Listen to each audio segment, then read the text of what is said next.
Hello everyone, প্রথম 3টি ক্লাসে আমরা আঁচড় শিখেছি। যারা নতুন তারা প্রথম 3টি ক্লাস আগে দেখে নেবেন। আজকে 2টি বর্ণ দিয়ে গঠিত শব্দের আঁচড় শিখব।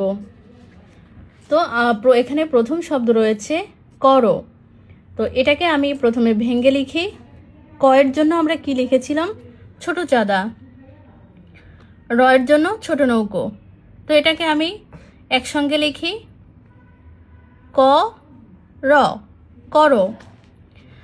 পরের শব্দ রয়েছে ঘর। ঘরের জন্য বড় চাঁদা, র এর জন্য ছোট নৌকো। তো একসঙ্গে লিখি, ঘ র। পরের শব্দ রয়েছে ঝড়। তো আমরা জানি যে জ এবং ঝয়ের জন্য আঁচড় একই, উপর থেকে নিচে 3 ভাগের 3 ভাগ। আর ঢয়সন র সবগুলোর জন্য আঁচড় একই, ছোট নৌকো। তো একসঙ্গে লিখি, ঝ র। পরের শব্দ রয়েছে বর। বয়ের আঁচড় সবার তো মনে আছে, উপর থেকে নিচে 3 ভাগের 3 ভাগ, প্রথম বন্ধনীর প্রথম অংশ, সঙ্গে র। তাহলে একসঙ্গে আমি লিখি, ব র। পরের শব্দ রয়েছে মন। আমরা ময়ের জন্য 1 ইঞ্চি সমপরিমাণ, নয়ের জন্য ছোট হাইফেন। তো এটাকে একসঙ্গে লিখতে পারি, মন।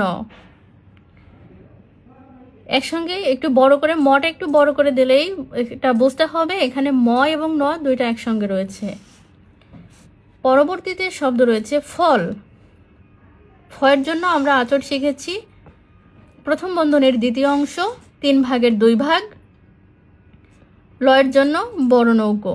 তো এটাকে একসঙ্গে লিখি, ফ ল। পরের শব্দ রয়েছে ধর। দ এবং ধয়ের জন্য নিচ থেকে উপরে 3 ভাগের 3 ভাগ, রয়ের জন্য ছোট নৌকো। চলো। চর জন্য উপর থেকে নিচে 3 ভাগের 2 ভাগ, লয়ের জন্য বড় নৌকো। তারপরে রয়েছে বল। ব হচ্ছে উপর থেকে নিচে 3 ভাগের 3 ভাগ, লয়ের জন্য বড় নৌকো। হলো। হলের জন্য আমি বলেছিলাম একটা বিন্দু, লয়ের জন্য বড় আঁচড়। তো এটা এভাবে লেখা যায়, আবার অনেক সময় এভাবেও লেখা যায়। এটা দ্বারাও বোঝায়। উপরে একটা ফোঁটা দিলেই বুঝতে হবে এটা এবং ল একসঙ্গে রয়েছে। পরের শব্দ রয়েছে শত। স হচ্ছে 3 ভাগের 1 ভাগ, উপর থেকে নিচে, তয়ের জন্য 3 ভাগের 2 ভাগ, নিচ থেকে উপরে। তো শত হবে স ত। তারপরটা তট। আমরা জানি তয়ের জন্য যে আঁচড়, টয়ের জন্য সেই আঁচড়। তো এটাকে একসঙ্গে এভাবে লেখা যায়, একটু লম্বা করে দিতে হবে। চাইলে এভাবে মাঝখানে একটা দাগ টেনে দিতে হবে, এটা ত এবং এটা ট। পরের শব্দ রয়েছে পথ। পয়ের জন্য উপর থেকে নিচে 3 ভাগের 2 ভাগ, থয়ের জন্য হালকা বাঁকানো। তাহলে একসঙ্গে লিখলে কেমন হবে? প থ। পরের শব্দ রয়েছে নব।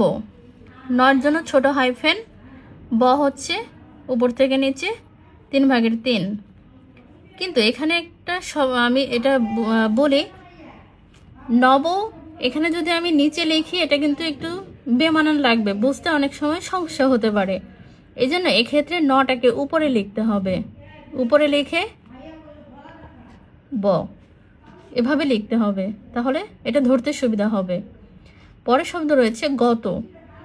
গয়ের জন্য বড় চাঁদা, তয়ের জন্য নিচ থেকে উপরে 3 ভাগের 2 ভাগ। পরবর্তী শব্দ রয়েছে পদ। পয়ের জন্য 3 ভাগের 2, দর জন্য নিচ থেকে উপরে 3 ভাগের 3। জন। উপর থেকে নিচে 3 ভাগের 3 ভাগ, নয়ের জন্য ছোট হাইফেন। গম। বড় চাঁদা, ময়ের জন্য 1 ইঞ্চি সমপরিমাণ রেখা। ক্ষণ। ক ক্ষীয় খ খ এর জন্য ছোট চাঁদা, আর নয়ের জন্য ছোট হাইফেন। পরের শব্দ রয়েছে পন। পয়ের জন্য 3 ভাগের 2 ভাগ, নয়ের জন্য ছোট হাইফেন। তো সবাইকে ধন্যবাদ। আজকের ক্লাসটি সবাই মনোযোগ দিয়ে দেখেছেন। সবাই ক্লাসটি করে নিচে যে হোমওয়ার্কগুলো আমি লিখে দিয়েছি নিজে করুন। এই শব্দগুলো নিজে প্র্যাকটিস করবেন। সবাই প্র্যাকটিস করে আমাকে অবশ্যই কমেন্ট করবেন। সবাইকে ধন্যবাদ।